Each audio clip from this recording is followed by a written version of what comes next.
Bienvenidos al tercer Congreso Internacional Educación, Investigación y Tecnología, Innovación Educativa y Uso de las TIC.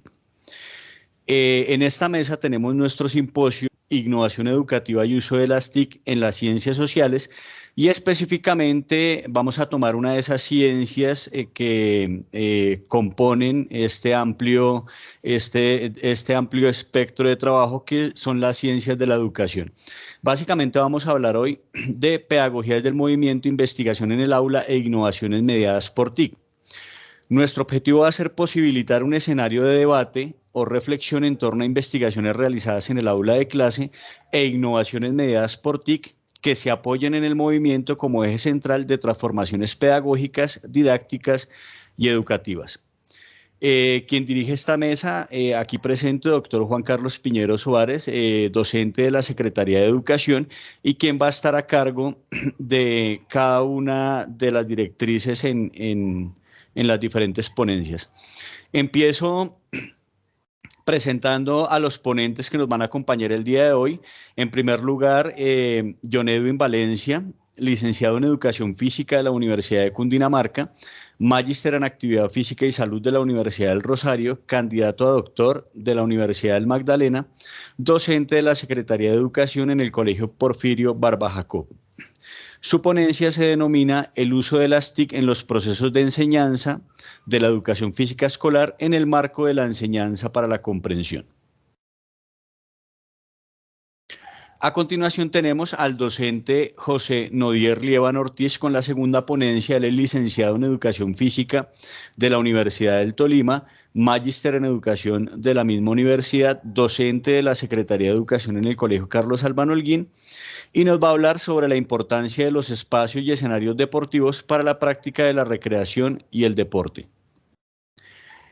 En tercer lugar tenemos al docente Jesús Antonio Cerón Molina, licenciado en Básica con énfasis en Matemáticas, Humanidades y Lengua Castellana de la Universidad Pedagógica y Tecnológica de Colombia, especialista en Didáctica de las Matemáticas para la Educación Básica de la Universidad Pedagógica y Tecnológica de Colombia, magíster en Educación de la Universidad Externado de Colombia, estudiante del doctorado en Educación y Sociedad en la Universidad de La Salle y docente de la Secretaría de Educación en el Colegio Leonardo Posada Pedraza.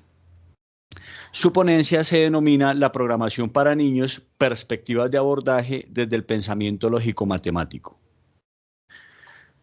Para finalizar, quien les habla, Juan Carlos Piñero Suárez, licenciado en Educación Física, Recreación y Deporte de la Universidad Pedagógica Nacional, especialista en Pedagogía de la Recreación de la Fundación Universitaria Los Libertadores, magíster en Pedagogía de la Universidad de La Sabana, doctor en Educación y Sociedad de la Universidad de La Salle y docente de la Secretaría de Educación en el Colegio Carlos Albano Holguín. Mi ponencia se denomina La educación física en grado preescolar, oportunidades de abordaje desde una pedagogía de la biomotricidad.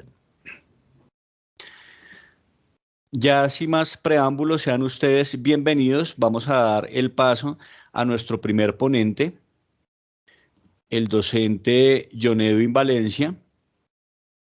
Muy buenos días, docente, muy buenas tardes, docente John Edwin Valencia. Voy a dejar de presentar y le cedo la palabra. Gracias. Muy buenas tardes, doctor Piñeros y demás participantes. Me permito compartir la presentación.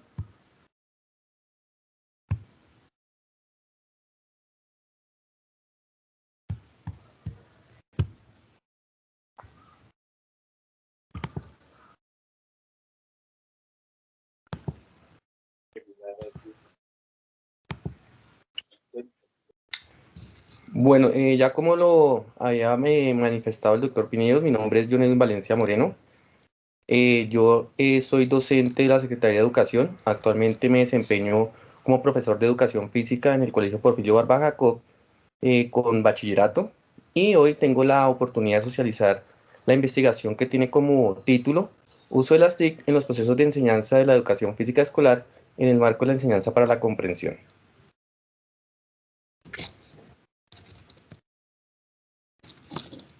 Bueno, esta investigación emerge a raíz del COVID-19. Como ustedes saben, el COVID-19 es un virus que se origina en Wuhan, China, y el 12 de marzo del año 2020, la Organización Mundial para la Salud, OMS, la declara pandemia, lo cual origina un confinamiento a nivel mundial.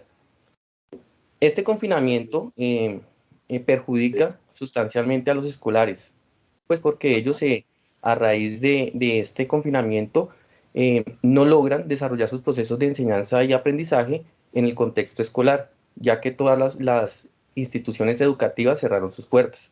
Según la UNESCO, año 2021, expone que 156.692.641 estudiantes fueron perjudicados por la pandemia COVID-19. Esto genera una dificultad en los procesos de enseñanza y aprendizaje de los escolares, por lo cual muchos docentes se ven abocados a utilizar estrategias y herramientas didácticas que eran poco utilizadas en el contexto escolar. Cabe aclarar que las herramientas y las estrategias didácticas consolidan la didáctica. La didáctica, según Díaz, es ese conjunto de actividades y estrategias que utiliza el docente para desarrollar sus procesos de enseñanza.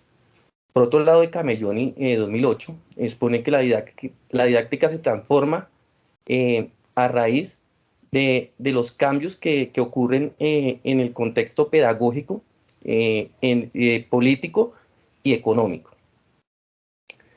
¿Esto qué nos quiere decir? De que la pandemia definitivamente generó unos cambios sustanciales en la didáctica, ya que los docentes pues necesitamos o necesitaron de todas esas estrategias para poder consolidar y lograr llevar a cabo estos objetivos que estaban planeados en el sistema educativo. De aquí esta investigación tiene como objetivo describir e interpretar los procesos de enseñanza en la educación física la básica primaria desarrollados a través de las TIC en el marco de la enseñanza para la comprensión. La pregunta de la investigación es cómo desarrollar los procesos de enseñanza para la comprensión de la educación física básica primaria mediante el uso de tecnologías de la información y comunicación. Bueno, para construir esta investigación construimos unos antecedentes, un estado del arte, con 20 documentos que fueron seleccionados por su rigurosidad y su nivel académico. Consultamos bases de datos como Scopus, Raylat, Proquex y SciWare y referenciamos estos 3 documentos que se acercan a este proyecto de investigación. Inicialmente Escobar, 2018, ellos hacen una investigación de intervención donde utilizan el videojuego como una estrategia didáctica. Ellos concluyen que el videojuego permite el desarrollo motriz, además de la resolución de problemas y el desarrollo cognitivo. Uveda y Molina en el año 2016 realizan otro proyecto de investigación donde el blog como herramienta didáctica permite desarrollar la motricidad como complemento de estos procesos cognitivos y mentales. Por otra parte, Escobar, en el año 2018, encuentra que las TIC presentan poca tendencia en los procesos de enseñanza en la escuela desde la educación física. En cuanto a nuestro marco teórico, lo consolidamos bajo 3 categorías. Inicialmente la educación física. La educación física es un área fundamental de la Ley General de Educación del año 1994 que busca desarrollar unas competencias. Estas competencias son la motriz, la expresivo-corporal, la axiológico-corporal y las competencias específicas en relación con las básicas. Por otra parte, las tecnologías de la información y la comunicación son todas estas herramientas y estrategias tecnológicas que permiten abordar los procesos de enseñanza. Dentro de estas encontramos el WhatsApp, YouTube, la televisión, el Internet, lo cual se desarrolla a través de unos dispositivos como las tablets, el celular, el mismo computador. Finalmente, la otra categoría de enseñanza para la comprensión es un enfoque pedagógico, algunos autores lo denominan marco conceptual, que emerge el constructivismo social del proyecto Cero en la Universidad de Harvard, se consolida entre el año 1988 y 1989. Sus principales autores son David Perkins, Howard Garnett, Vito Perrone, quienes consolidan este proyecto teniendo en cuenta que los escolares tenían dificultades para resolver problemas de la vida cotidiana y vivir de una forma productiva. Finalmente, pues para sintetizar, la enseñanza para la comprensión busca el uso de las habilidades y conocimientos en diferentes contextos. Bueno, en el diseño metodológico se consolida a través del estado del arte, la configuración teórica con las categorías que mencioné anteriormente. Esto nos ubica en un paradigma cualitativo de corte interpretativo comprensivo, y el método de investigación que se abordó fue la etnografía educativa. Según Hamelsky y Atkinson en 1999, eh, la etnografía es un método social que permite el uso de diferentes herramientas de investigación. Por otra parte, Peralta 2009 argumenta que la etnografía educativa permite al investigador acompañar a un grupo social o a un grupo educativo durante cierto tiempo, y de esta manera poder comprender e interpretar sus realidades. En cuanto a la población universo y unidad de trabajo, y nos desempeñamos en colegios de BOSA. BOSA cuenta con 28 colegios oficiales, 31 docentes de básica primaria, de los cuales seleccionamos 4 colegios, 4 docentes que fueran nombrados en propiedad, que desarrollaran los procesos de educación o de procesos educativos en la básica primaria. De estos, pues, se trabajó con 4 docentes como informantes claves, 8 estudiantes, se revisaron los PEI, los planes de estudio, y se realizaron unas grabaciones de clase. Las técnicas utilizadas fue la observación, la entrevista, análisis de documentos y diarios de campo. En cuanto a la unidad de análisis, se establecieron relaciones entre las acciones, argumentaciones, revisión de documentos con la enseñanza para la comprensión y la didáctica de la educación física. Esto nos permitió a nosotros realizar un registro, una transcripción, una construcción de la realidad, lo cual se extrae y se ingresa al Atlas, al software Atlas TIC, se categorizan, se realiza una saturación de la información, y esto nos genera nueva teoría. En cuanto a los resultados en esta investigación, encontramos que la implementación de las TIC en los procesos de enseñanza y aprendizaje emergen como una necesidad del contexto, ¿cierto?, a causa del COVID-19. Estas herramientas TIC nos permiten a nosotros desarrollar procesos de enseñanza y lograr los objetivos que plantea el docente. En cuanto a los recursos tecnológicos más utilizados por los docentes durante las clases observadas, fueron las clases sincrónicas. Las clases sincrónicas es un sistema en el cual los docentes tienen una interacción directa a través de dispositivos como la tablet, el computador, el mismo celular, donde pues se permiten desarrollar clases, donde se pueden establecer preguntas, los estudiantes pueden observar a los docentes, y los docentes pueden observar también a los estudiantes. Sin embargo, una de las limitaciones es que pues, no todos los escolares prenden su pantalla, y algunos presentan problemas de conexión. En cuanto a las plataformas más utilizadas durante las clases sincrónicas, encontramos que el Microsoft Teams y el Google Teams fueron las más utilizadas por los docentes. Cabe aclarar que el Microsoft Teams es una plataforma a la cual tienen acceso todos los docentes que pertenecen a la Secretaría de Educación de Bogotá. Por el contrario, Google Meet es una plataforma que en ocasiones es gratuita, pero no permite abordar algunas herramientas que puede tener Microsoft Teams, como por ejemplo grabar las clases. Algunas instituciones han comprado Google Meet, y de esa manera pues pueden utilizar todas las herramientas que tiene esta plataforma. Bueno, también se encontró que el promedio de estudiantes participantes en las clases sincrónicas fue de 19 estudiantes en cursos unificados. Y cabe aclarar que en la Secretaría de Educación, los colegios de corte oficial en primaria tienen un promedio entre 35 y 40 estudiantes por curso. Al unificarlos tendríamos 70 estudiantes. De esta manera inferimos que el porcentaje es bastante bajo, o sea, contamos con muy pocos estudiantes que lograron desarrollar sus procesos de enseñanza y aprendizaje a través de las plataformas. El énfasis en cuanto a las competencias que mencionamos anteriormente fue la competencia motriz. Los docentes poco abordaron la competencia expresivo-corporal, por ejemplo, la competencia axiológico-corporal, y se enfocaron en el desarrollo de esta competencia, el desarrollo de ejercicios físicos a través de las cualidades físicas. También encontramos la manipulación y la interacción y la participación activa de los escolares. Los escolares en estas clases eran los que decidían si participaban o no en las clases a través de la interacción, como por ejemplo prender o no su pantalla. Bueno, en cuanto a la discusión, encontramos que las TIC pueden permitir desarrollar procesos de enseñanza comprensivos en la educación física. En concordancia con Canizales 2021, él considera que las clases sincrónicas es un desafío para los profesores, porque se necesita de la creatividad y la reflexión constante para poder desarrollar estos procesos comprensivos. Por otra parte, los profesores participantes desarrollan los procesos de enseñanza a través de la demostración y explicación como estrategia didáctica. En contraste con Carter 2018, ellos se exponen que las actividades cooperativas permiten la interacción social y el aprendizaje motriz. Asimismo, Castillo, Giraldo y Zapata, en el año 2020, concluyen que el aprendizaje por descubrimiento produce procesos de aprendizaje más activo. También encontramos que las TIC presentan tres perspectivas. La primera, los estudiantes que prenden su pantalla. La segunda, los estudiantes que prenden su pantalla pero realizan las actividades ocasionalmente, o sea, son aquellos estudiantes que prenden la pantalla, de pronto pueden irse a hacer otro tipo de actividades o eventualmente pueden tener problemas de conexión.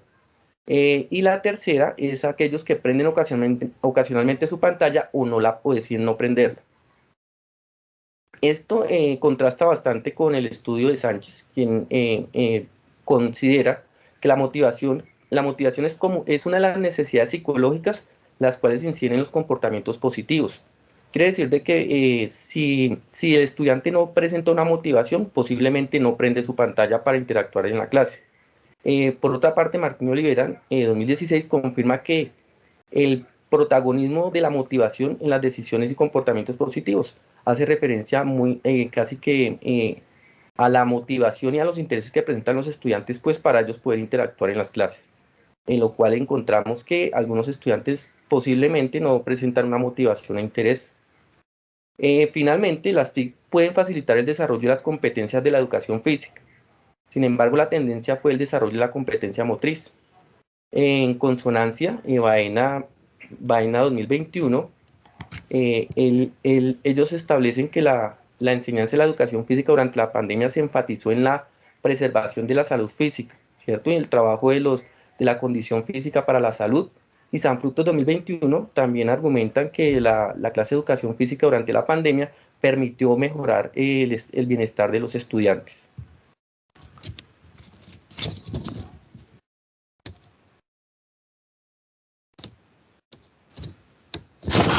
Pero no pasa.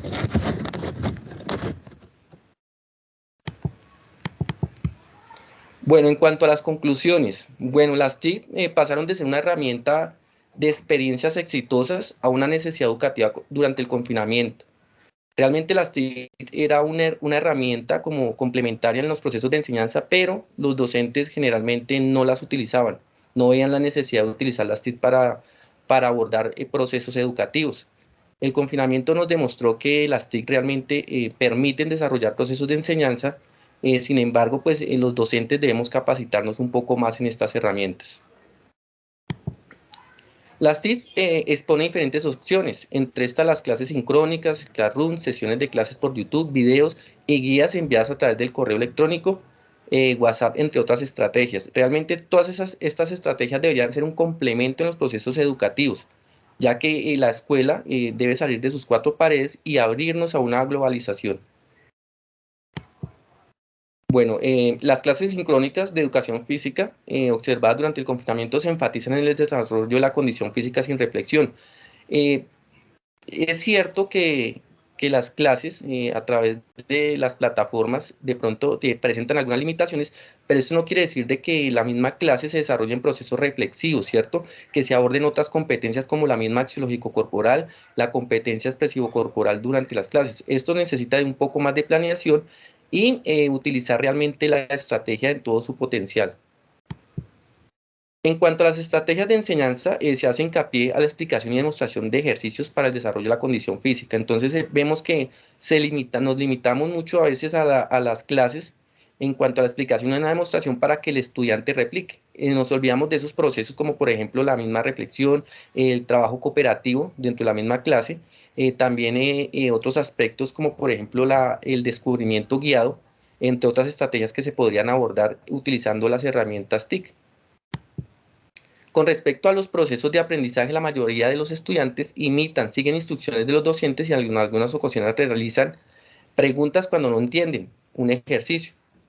También se observa la participación de algunos padres de familia. Esta herramienta permitió de pronto integrar además a toda la comunidad educativa, inclusive los padres de familia, dentro del mismo proceso educativo, y ellos de una u otra manera también favorecieron sus procesos en cuanto a salud. Bueno, los estudiantes deciden participar y mostrar sus actividades, ya que ellos son los que manipulan los dispositivos tecnológicos. Entonces, esto realmente es una limitante porque el docente no tiene la oportunidad de pronto de hacer correcciones cuando el estudiante decide no participar de la clase, cuando apaga su cámara.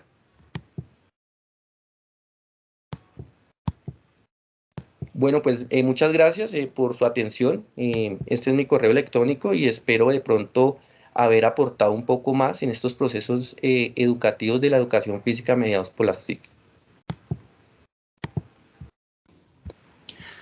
Bueno, muy amable, docente John Edwin Valencia, una excelente ponencia que de una u otra manera deja en evidencia las diferentes situaciones por las que han pasado los maestros en esta pandemia y cómo se han tenido que capacitar en estos recursos tecnológicos para generar unos procesos pertinentes. Bueno, a continuación vamos con el docente José Nodier Líbano. Un momento, profe José, voy a compartir aquí la pantalla para la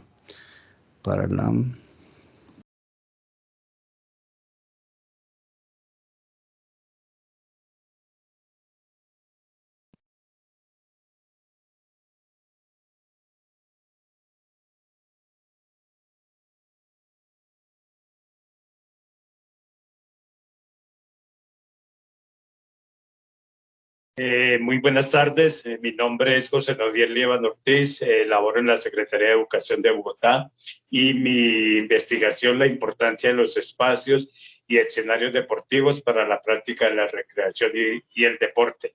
Siguiente, por favor. Entonces, el problema desarrollado en esta investigación está delimitado por la ausencia de espacios y escenarios deportivos adecuados para la vivencia de la práctica de la recreación y el deporte. La justificación, una de las características que determina la importancia de los espacios y escenarios en el accionar diario de los individuos es la oportunidad de realizar actividades recreativas y deportivas y suscitar espacios y escenarios propicios de integración para el mejoramiento de las relaciones interpersonales y crear hábitos de actividad física que perduren para la vida de los estudiantes. El interrogante guía: ¿es posible consolidar una propuesta que permita la utilización de los espacios y escenarios para la práctica de actividades deportivas y recreativas en los estudiantes del Colegio Distrital Carlos Albano Holguín? El estado del arte. Entonces, considerando que no existen muchos escritos acerca del tema a consultar, sin embargo, se encontraron artículos de revistas indexadas y algunos libros escritos relacionados con el tema. Lo mismo que normas constitucionales de varios países y de organismos internacionales. El marco teórico. Entonces, la importancia de la actividad física en Colombia se ha propagado debido al sedentarismo y a la obesidad, que son flagelos de salud pública graves y están contribuyendo a aumentar el porcentaje de muertes por enfermedades no transmisibles, de acuerdo con Pérez 2016. Entonces, por tal motivo, los espacios para la creación de escenarios para la práctica de los deportes y la recreación se deben incrementar para así mejorar la salud y la calidad de vida, de acuerdo con Benítez y Sequera 2009. En las orientaciones pedagógicas para la educación física del Ministerio de Educación Nacional, entonces encontramos una serie de estrategias didácticas para renovar la formación tradicional. se puede tener la oportunidad de realizar nuevos deportes y juegos recreativos, ya sea individual, por parejas o por grupos, para que de esta manera se mejoren las condiciones físicas y la diversidad en la práctica deportiva y recreativa. Por otro lado, de acuerdo con la Organización de las Naciones Unidas, entonces el tiempo libre es el espacio donde no existen obligaciones y se pueden realizar actividades de cualquier índole. Según Carmona, 2015 nos dice, el tiempo libre ha sido reconocido en los últimos años como factor importante para el bienestar y desarrollo de la sociedad, donde se realizan actividades de inclusión social, participación comunitaria, la práctica deportiva, la recreación y la participación en actividades culturales para alejar y disminuir en los jóvenes acciones delictivas y el consumo de sustancias psicoactivas. Siguiente.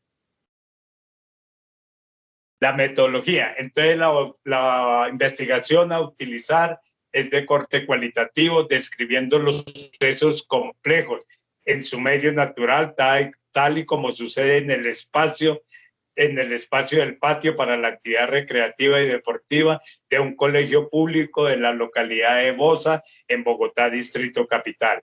El diseño metodológico. Entonces, este proyecto se abordó desde la investigación-acción, siendo un tipo de acción de investigación aplicada y destinada a encontrar soluciones a dificultades que tenga un grupo, una organización o una comunidad, donde el grupo afectado participa en la investigación, intentando recopilar información a partir de la observación o diario de campo, realizando encuestas cerradas a estudiantes y docentes, que es el grupo más importante consultado, y posteriormente generar teoría a partir de los datos recopilados. La población. Entonces, es la sede del centro educativo, es aquí donde se va a llevar a cabo la investigación, que está ubicada en la calle 72B, número 8422 Sur, entre los barrios Naranjos y Carlos Albán. De la localidad séptima, cuenta con muy buenos espacios para la actividad física, pero un 60% se encuentra en mal estado, lleno de huecos, piedras, postes de la luz mal ubicados, bordes de andén y un tanque de agua. El instrumento de recolección de la información se aplica a 25 estudiantes de los 5 grados novenos, 5 por cada curso, teniendo en cuenta que 16 son hombres y 9 son mujeres entre los 13 y 16 años. Para este proceso de la encuesta de estudiantes se solicitó el consentimiento informado a los padres o acudientes. Asimismo, se encuestaron a 10 docentes, 1 por cada asignatura del conocimiento. La técnica para recoger la información, por ser una investigación de tipo cualitativo, se utiliza la técnica de observación directa, lo mismo que una encuesta de percepción. Los resultados, la siguiente. Entonces, con referencia a la actividad física, el objetivo número 1, entonces nos dice que hay que mencionar aquí la importancia que tienen las actividades físicas para los estudiantes, y esto se ve demostrado cuando se realizan los ejercicios programados para las clases. Con respecto a lo anterior, entonces, Pierón, Ruiz y García 2008 nos dicen, esto ayuda a los estudiantes a mantener un estilo de vida físicamente activo para siempre. Por otra parte, los docentes consideran en su gran mayoría la importancia de realizar actividad física en el colegio. Esto los ayuda a mejorar su desempeño profesional con los estudiantes. Los docentes realizan 3 a 4 días a la semana actividad física en la institución.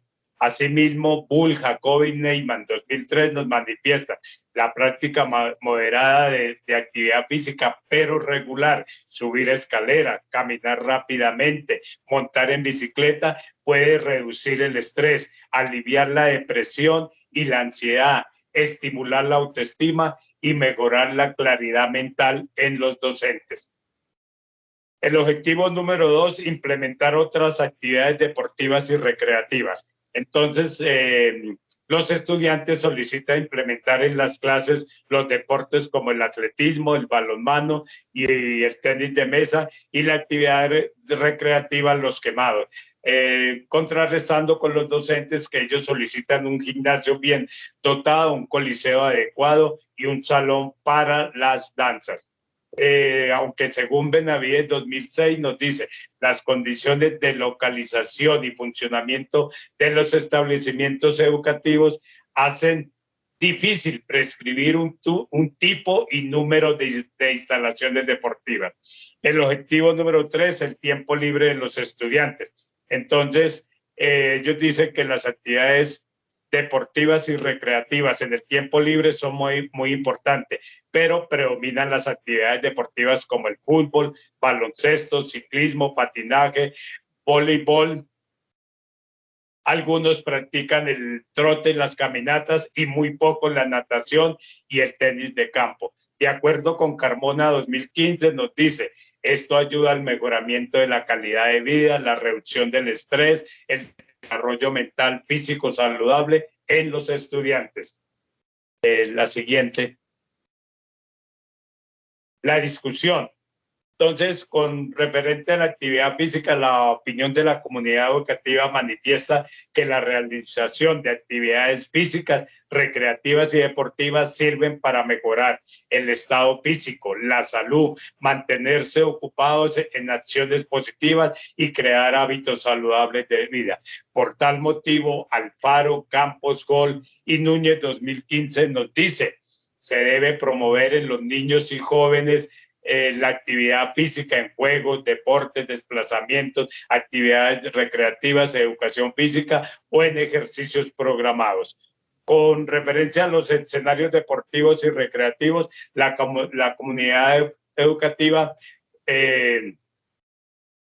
dice que la construcción de nuevos escenarios debe ser concertada con la opinión dada por ellos. Que está en la siguiente forma, un gimnasio el 56%, espacios para tenis de mesa el 36% y una cancha de fútbol el 20%, pero nos dice Benavides 2006, las áreas recreativas y deportivas son ambientes fundamentales en el hábitat escolar, ambientes y áreas según el tamaño y proporción que se incorporan a la escuela. Entonces lo de un campo de fútbol, una cancha de fútbol, pues es una utopía que se pueda construir en algún colegio público de la ciudad. El tiempo libre en los estudiantes, entonces mejorar los espacios y escenarios para aprovechar en el tiempo libre, ya que no son suficientes para la cantidad de estudiantes que tiene la institución en la jornada regular de clase. Según Ángel Pérez 2016, acá no pueden existir dudas por parte de los hacedores de política pública educativa. La recreación, el deporte y la actividad física en la escuela es parte integral de la formación para la vida del ser humano, su bienestar, su felicidad y su permanencia en el sistema educativo. Conclusión en la siguiente. Entonces, como resultado se identifica la necesidad de tener buenos espacios y adecuados escenarios para la práctica de actividades deportivas y recreativas. Por consiguiente, es necesario la inclusión de diferentes deportes y actividades recreativas en las clases de educación física, consolidando una didáctica más general al cambio de acciones físicas solicitada por los estudiantes, y desde donde se infiere que la falta de escenarios deportivos es percibida en la institución. Por tal motivo, los estudiantes solicitan la construcción de más escenarios para poder desarrollar las actividades físicas durante las clases y practicarlas en el tiempo libre. Siguiente. Entonces, mi correo personal, jlievano@gmail.com. Muchas gracias. Muy buena tarde.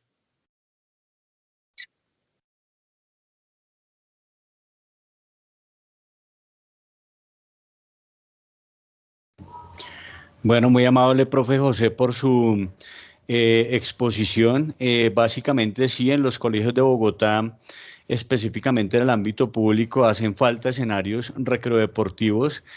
Uno sabe que básicamente los estudiantes asisten por compartir con sus compañeros en muchas ocasiones y obviamente estos escenarios permiten una mayor motivación.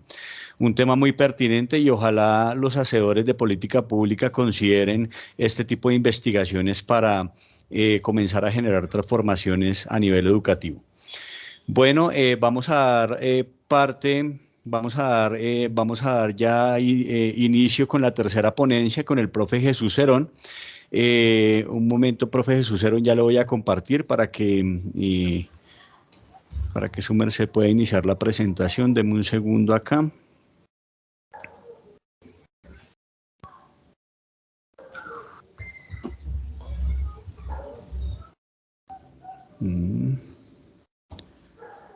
Listo, profe.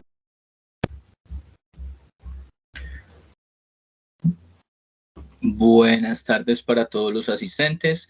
Mi nombre es Jesús Antonio Cerón Molina, soy docente de la Secretaría de Educación de Bogotá y en esta ocasión vamos a tener el tema la programación para niños, perspectivas de abordaje desde el pensamiento lógico-matemático.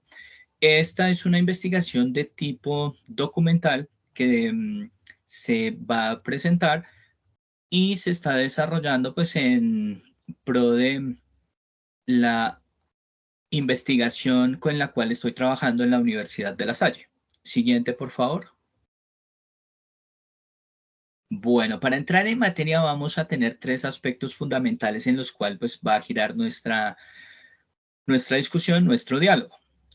El primero, las nuevas tecnologías. Todos nos hemos visto abocados a estos dispositivos de una u otra forma, aunque dada la contingencia del COVID-19, como lo comentaba uno de los expositores, pues es aún más el porcentaje de tiempo que pasamos, de actividades que desarrollamos. Ya no solo nos vemos abocados en la parte universitaria, esto se viene dando en todos los niveles escolares. Entonces, ¿cómo esto ha permeado nuestra sociedad en cuanto a actividades educativas, deportivas? También cuando hablamos de relaciones interpersonales, cómo estos dispositivos están en casi todos los aspectos de nuestra vida. Sin embargo, no nos preguntamos muy frecuentemente qué hay detrás de esos dispositivos, detrás de este celular que tengo aquí, detrás de la cámara que está pudiendo transmitir este evento, detrás de ese computador y detrás de los dispositivos que hay. Entonces, de ahí viene el interrogante por el pensamiento lógico-matemático. Estos dispositivos están basados en las matemáticas, son en un alto porcentaje matemáticos. Pero ahí no termina la cuestión, porque resulta que somos ciudadanos del siglo XXI y como tal necesitamos fortalecer unas competencias que son realmente importantes para desempeñarnos como ciudadanos de tal siglo. Estas competencias para el trabajo de investigación están relacionadas específicamente en las maneras de pensar, con la resolución de problemas, con el aprender a aprender y otras competencias que vamos a ir tratando pues a medida que va pasando la presentación. La siguiente, por favor. Bueno, según la literatura que se consultó, se evidencia una carencia de propuestas pedagógicas en cuanto a la programación para niños, y esto enfocadas en el desarrollo del pensamiento lógico-matemático. Siguiente, por favor. Nosotros estamos siempre inmersos en una sociedad y en esta era la denominamos sociedad del conocimiento. Esa sociedad está totalmente permeada por la ciencia y la tecnología.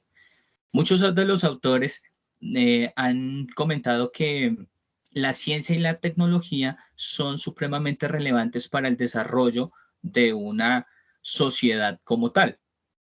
pero no nos damos cuenta en cierta medida qué tan útil puede ser estos aspectos en el desarrollo de nuestros infantes, de nuestros niños, porque esa ciencia y esa tecnología desarrollan unos lenguajes específicos, unos lenguajes especiales que ellos tienen la necesidad y el derecho de conocer. No solamente tenemos que vernos como consumistas de tecnología.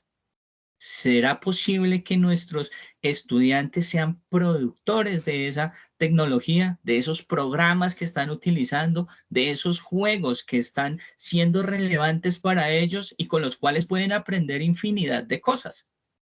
Entonces, de ahí viene la parte de la educación matemática crítica, que el algoritmo que está en nuestro celular, que está en nuestro computador, que está en cualquier dispositivo, sea capaz de llevarnos a una conciencia más humana, a un desarrollo de valores ético-políticos que no todos tenemos y que no todos desarrollamos como docentes.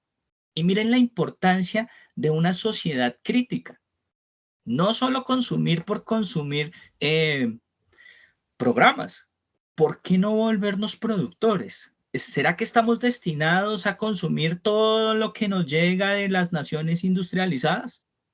Yo diría que no. Yo diría que debemos ser docentes capaces de transformar, docentes capaces de formar estudiantes con visión crítica, con un pensamiento crítico que vaya más allá de ver el número, de ver el algoritmo, de ver las variables y cómo esto se relaciona con su vida cotidiana. Todos somos políticos, todos, de una u otra forma, somos seres políticos y nuestros niños aún más. Entonces, siempre vamos a estar enfocados en estos tres aspectos. Siguiente, por favor. Bueno, el interrogante guía. ¿Cómo desarrollar el pensamiento lógico-matemático en el lenguaje de la programación para niños? Y su relevancia en las competencias del siglo XXI. Esto es fundamental que lo podamos entender de una forma crítica. La programación alto contenido matemático, pero enfocada a los niños. ¿Cómo los niños aprenden un lenguaje? Con toda la parte que tienen de reconocimiento del entorno. Siempre ellos están adquiriendo todo el entorno. Y entre más estén expuestos a este lenguaje, pues muchas más comprensiones van a tener sobre él. Y no solamente comprenderlo, sino analizarlo y, ¿por qué no, crearlo? Siguiente, por favor. Bueno, en el estado del arte tenemos que emergieron tres categorías. La primera, el desarrollo del pensamiento lógico-matemático. Arias y García, 2016, define el pensamiento lógico-matemático como la habilidad con la que cuenta el ser humano para analizar, comprender y resolver problemas de carácter matemático. Al ser una habilidad, significa que está expuesta a desarrollo. Entonces, nuestro compromiso es desarrollar habilidades que propendan que nuestros niños y nuestras niñas tengan las herramientas necesarias para enfrentar un siglo XXI. La ciencia y la tecnología son unas herramientas fundamentales, pero así como nos traen grandes avances, también nos traen grandes retos, grandes problemas, que si no estamos formados, que si no estamos preparados para resolver esos problemas, que van a estar enfocados en nuevas profesiones. Quizá las profesiones que tenemos hoy en día, algunas desaparezcan, pero lo que sí tenemos claro es que van a haber nuevas profesiones para las cuales pues nuestros niños y nuestras niñas no van a estar formados. Entonces necesitamos dotar de esas herramientas a nuestros niños y a nuestras niñas. En cuanto a la programación para niños, para Futuro en el 2021 y sus colaboradores se determina que la programación va a ser una de las materias esenciales en cualquier currículo. no solamente europeo, no solamente estadounidense, sino, ¿por qué no pensarlo en un currículo colombiano, en un currículo que desemboque en la programación unida a las matemáticas por su alto contenido? Entonces, sí necesitamos vernos ahí, vernos en ese futuro, no pensarnos que el futuro está llegando de otras naciones, de otros países que realmente se están interesando en estos temas relevantes, como son las competencias del siglo XXI. Blinken y sus colaboradores desde el 2012 las presentan de la siguiente manera. Están las maneras de pensar, las herramientas para trabajar, maneras de trabajar y maneras de vivir. Entonces, todo este compendio de habilidades, de competencias, son las que debemos incentivar, fomentar en nuestros estudiantes. Siguiente, por favor. Bueno, en cuanto a la metodología, como les venía comentando, esta es una investigación de tipo documental, en la cual se realizó un rastreo bibliográfico en diferentes bases de datos. Por ejemplo, Scopus, encontramos 58 documentos, de los cuales fueron seleccionados 21. Taylor and Francis, 49, de los cuales se seleccionaron 19. Y EBSCO, fueron recepcionados 70, pero para esta investigación se analizaron 20. Los artículos seleccionados fueron utilizados para conceptualizar cada una de las categorías, establecer su evolución en diferentes niveles y el aporte al campo educativo en básica primaria. Entonces, siempre vamos a estar hablando de la infancia, siempre vamos a estar hablando de la básica como ese ente que tenemos que fortalecer, darle la importancia que realmente merece en el desarrollo personal, en el desarrollo individual y en el desarrollo colectivo, porque nuestros niños no se van a quedar niños siempre. Nuestros niños van a crecer y van a fortalecer sus competencias ciudadanas, van a tener que enfrentar los retos que nos trae este siglo. Y para eso, pues, hay que formarlos. Hay que contribuir desde la escuela con esas habilidades. Siguiente, por favor. Bueno, en cuanto a la discusión, necesariamente tenemos que hablar de unas pruebas estandarizadas que, bien o mal, nos dan un referente. Nos dan un referente a ver cómo estamos con relación a otros países y aquí también con relación a otras ciudades. Necesitamos mirar cuáles son las falencias que tenemos en el campo matemático para desde ahí fortalecernos y desde ahí pues mirar cuáles son las alternativas que podemos tener con nuestros niños y nuestras niñas, según nuestras condiciones, según nuestros entornos, según nuestras instituciones, porque cada una tiene sus particularidades.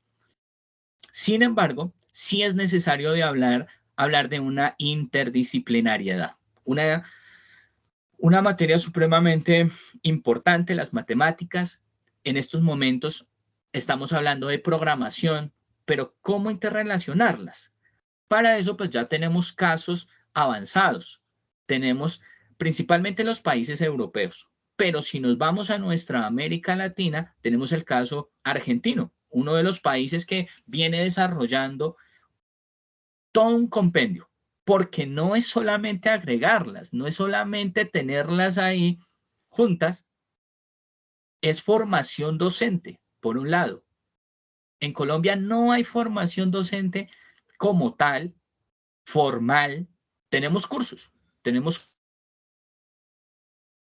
Secretaría de Educación imparte algunos cursos en cuanto a la programación y estamos mirando que los cursos pues no son suficientes.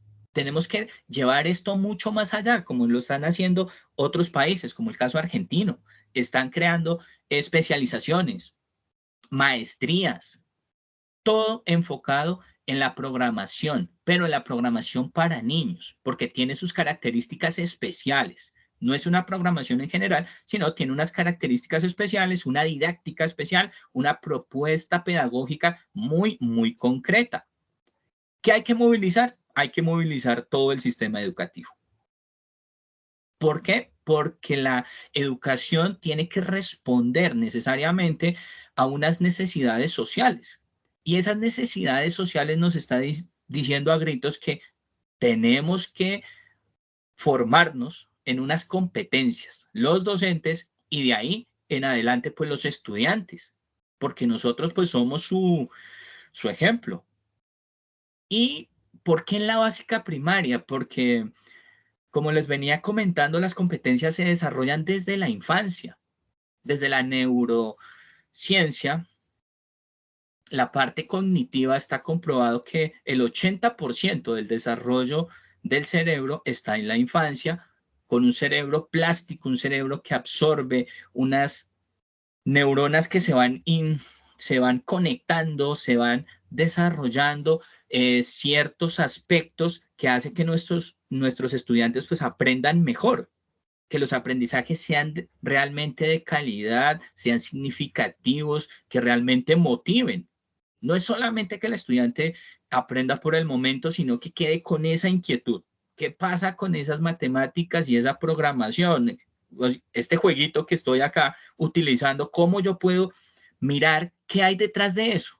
Y cómo la escuela me ayuda a eso, o sea, me ayuda, porque realmente nuestros niños están totalmente permeados por las nuevas tecnologías. Y en este momento, pues, casi toda la sociedad es muy, muy poquita las personas que de pronto estarán alejadas de esta parte. Y por último, pues aquí tenemos el aprendizaje de nuevos lenguajes.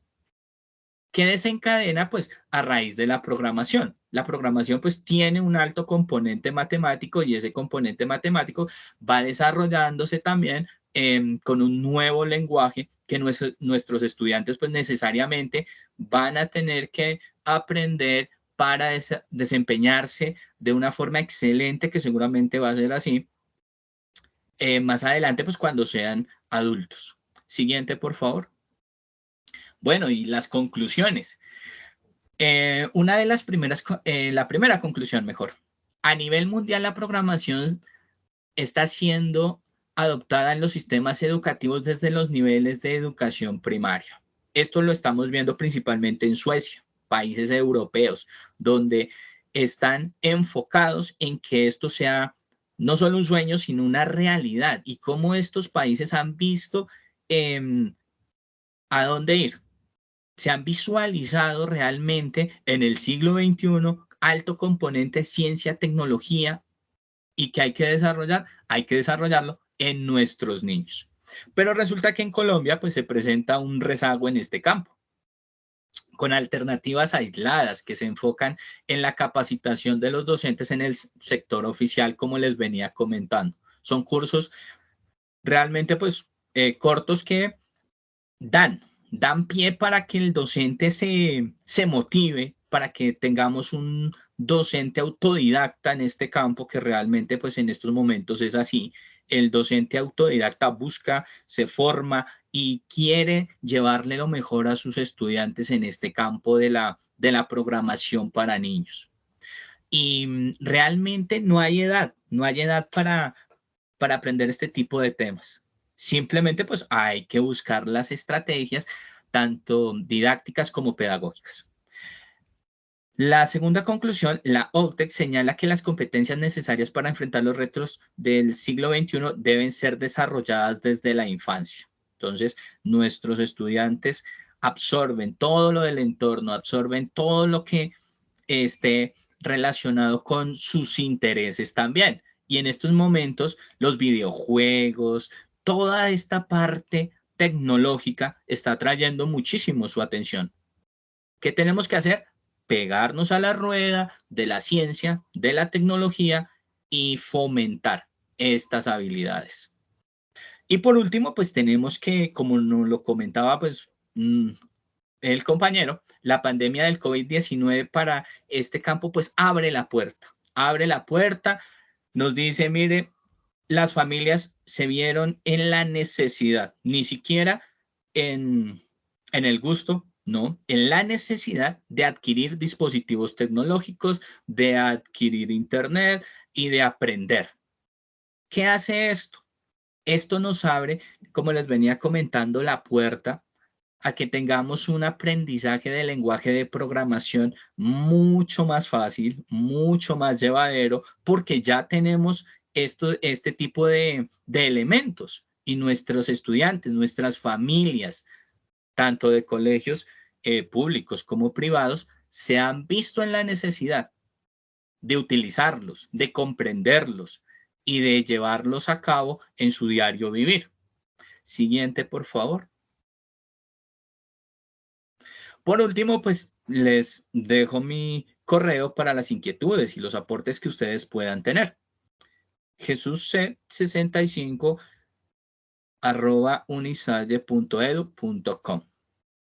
Mil gracias por su atención y espero pues que este tema les haya movido un poquito el interés por la programación para nuestros niños y nuestras niñas. Muy amable, profe Jesús. Sí, una intervención muy acorde en un mundo globalizado en el cual emergen cada día nuevas prácticas, ¿cierto? Como la robótica con Arduino, como la impresión 3D. Estamos ya en un mundo prácticamente digital. Es conveniente que nuestros niños desde sus primeras etapas estén desarrollando este tipo de pensamiento y todo lo que hay detrás desde el aspecto lógico-matemático. Muchas gracias por la intervención. Bueno, para finalizar, entonces, voy a cerrar con la ponencia que he traído para este evento. Entonces, básicamente, también un segundo, acabo aquí de presentar.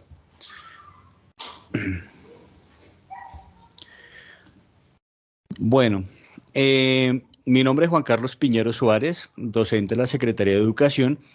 Básicamente, mi propuesta se denomina la educación física en grado preescolar, oportunidades de abordaje desde una pedagogía de la biomotricidad. Encontramos que en el contexto público, específicamente en los grados preescolar, los cuales están compuestos en una primera etapa por grado jardín y transición, hay una ausencia de propuestas pedagógicas y didácticas en los diferentes campos del saber y las disciplinas, ya que en estas edades a veces se piensa que no hay que enfocarse demasiado, ¿sí?, en invertir en el ámbito de conocimiento porque pues son los niños más pequeños del colegio, ¿no? Esta problemática hace que de una u otra manera en el campo del movimiento tampoco se presenten diferentes propuestas pedagógicas y didácticas. Entonces básicamente se justifica esta investigación porque la primera aproximación que tiene a la escuela en grado preescolar el niño es su oportunidad de abrirse al mundo y de conocer nuevas posibilidades desde los diferentes campos de conocimiento.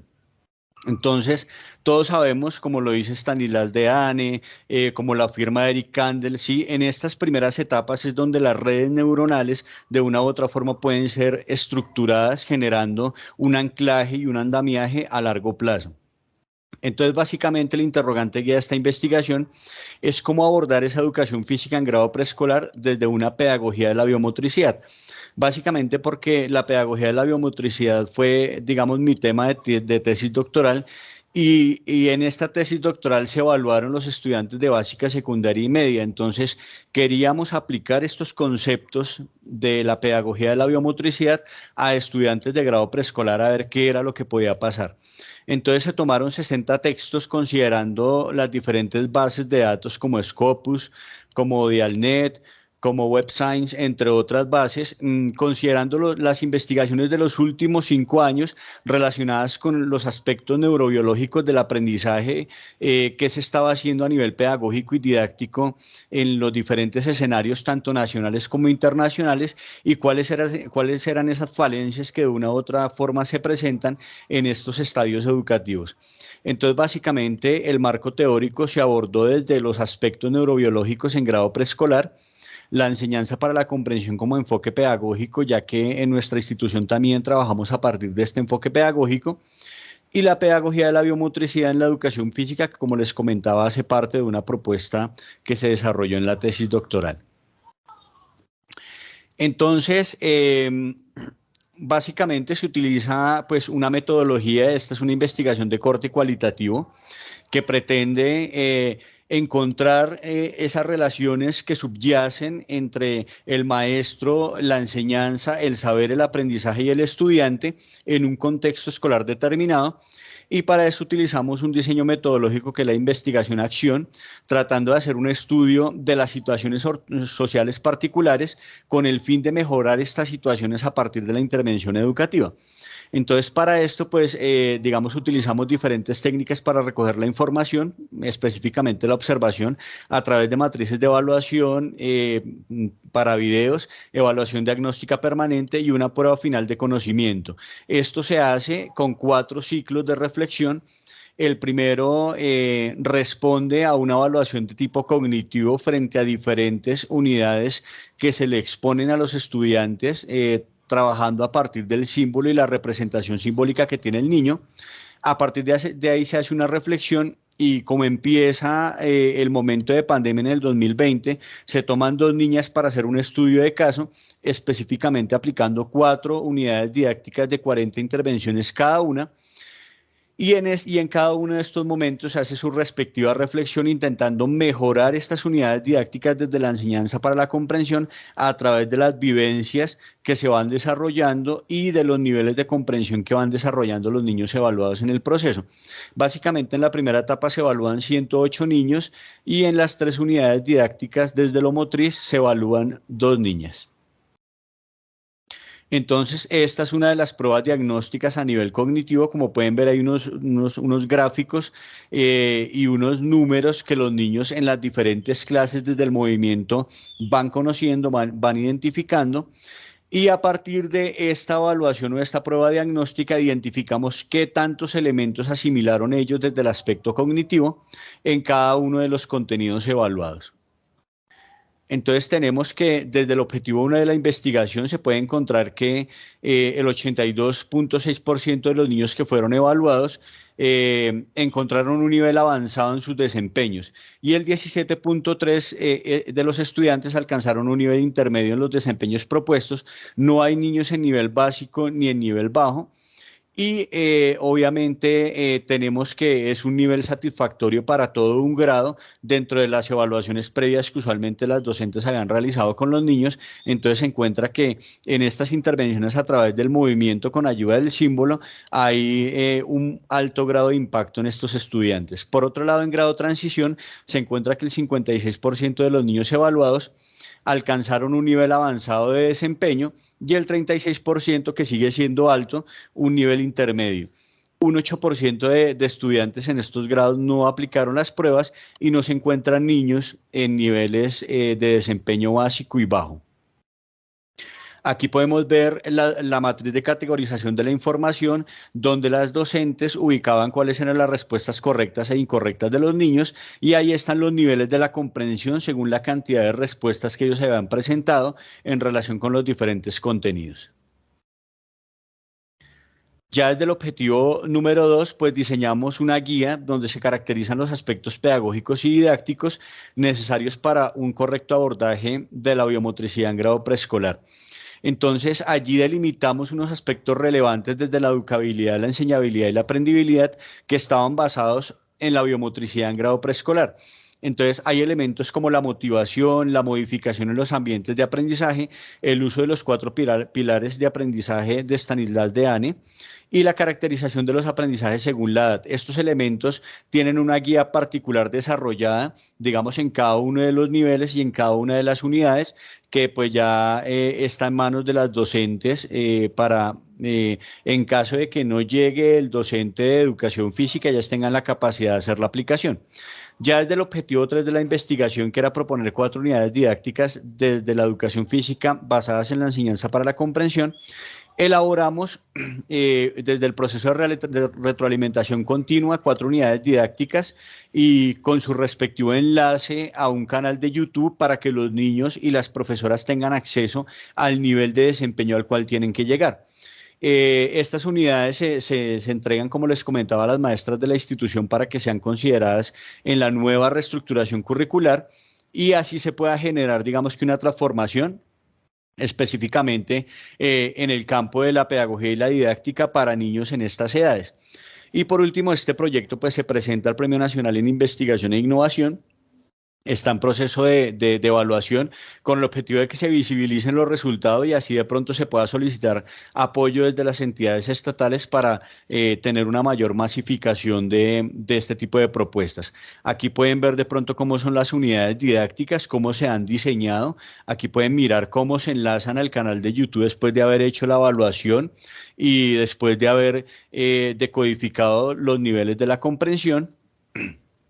Y básicamente tengo 3 conclusiones para cerrar este simposio. Y la primera es que es necesario en los colegios públicos generar un debate sobre la importancia que tienen estos primeros años en las primeras etapas escolares, cómo se deben volcar las diferentes áreas disciplinares para generar unos impactos en estas primeras etapas, considerando todo ese acervo a nivel neuronal que tienen los niños.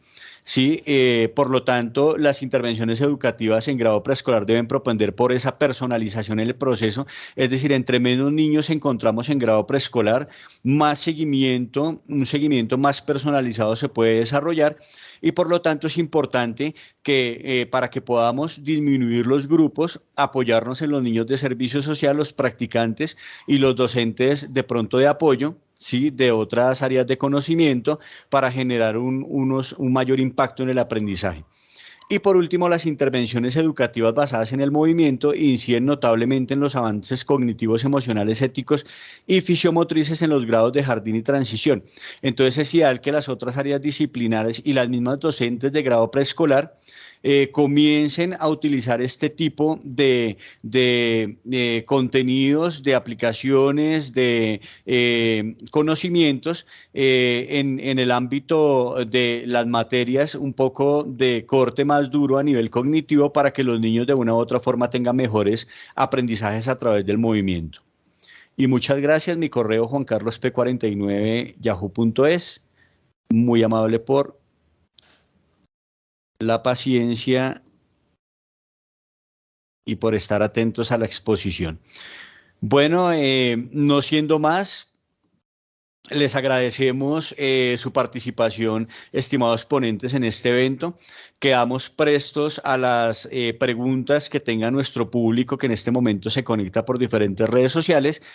Y vamos a quedar pues dispuestos para los aportes y las intervenciones que tengan a bien nuestros participantes. Muchas gracias.